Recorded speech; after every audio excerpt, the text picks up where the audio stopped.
Hi, everybody. So I guess this will be my last review of 2021. We made it. Yay. It's December 31st or New Year's Eve. It's after midnight, so I guess it is New Year's Eve. So today I'm going to review To Be Devoured by Sara Tantlinger. I don't know if I'm pronouncing that right. If I'm not, I apologize. I don't know if it's linger like finger or linger like plunger, right? But anyway, the author is an American author. She's been nominated for a few Stoker Awards, and she works in poetry and novellas. And To Be Devoured was also nominated for a Stoker. And she also edited a collection called Not All Monsters, which is the horror stories by women authors. And in keeping with the theme of devouring, her blog seems to have a bit of a food theme too, which I was like. To Be Devoured is a novella, and I forgot to check the publication date. I'm not sure how recent it is, to be honest. 2019. Okay, so it was published in 2019, and it's the story of a woman named Andy, and she's in therapy, which was always a good thing.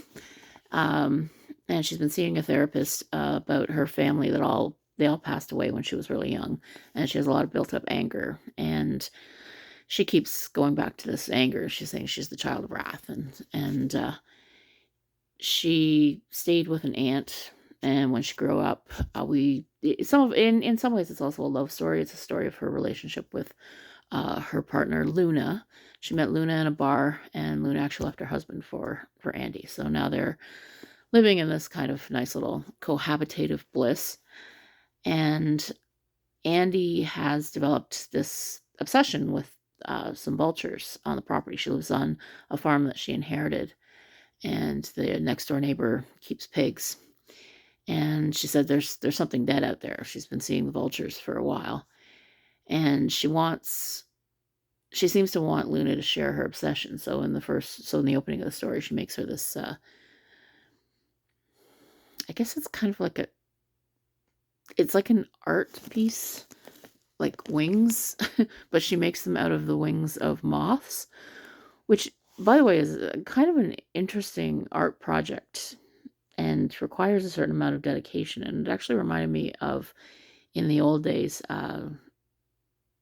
in South America, they would make tapestries but they would take the feathers of birds, and they would put a little bit of glue on the edge of them, and they would stick them to the fabric, and it would make this beautiful tapestry of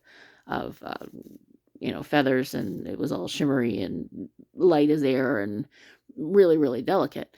So I was kind of reminded of that sort of thing when she was describing how she tried to make her a pair of wings out of bits of moth wings. But Luna, when Andy gave it to her, just was disgusted by how weird and freakish it was to be given a thing made of dead bugs, right? So Andy is angry at being rejected, and Luna kind of is freaked out and leaves. And Andy starts kind of giving into this hunger, she just wants to eat and eat, and she's so hungry, but she doesn't want to eat normal things or even a binge eat. She wants to eat like a vulture eats, like dead things and blood and guts and carrion and bones, and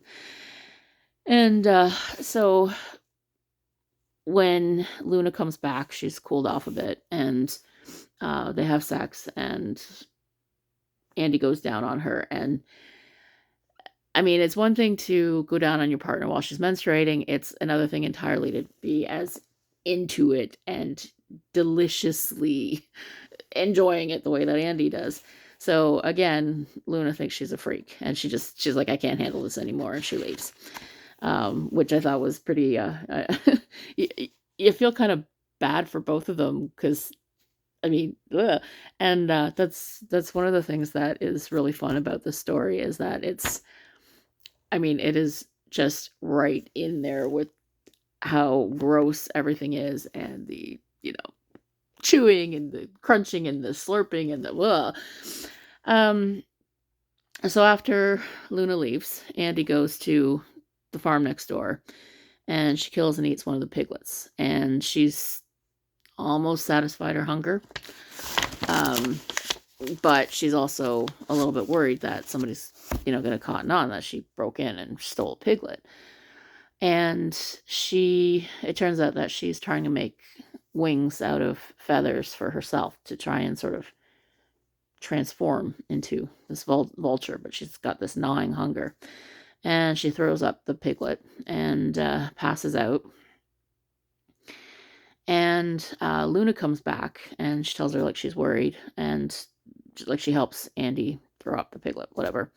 And then Andy passes out, and then after that she can't really remember anything she's done.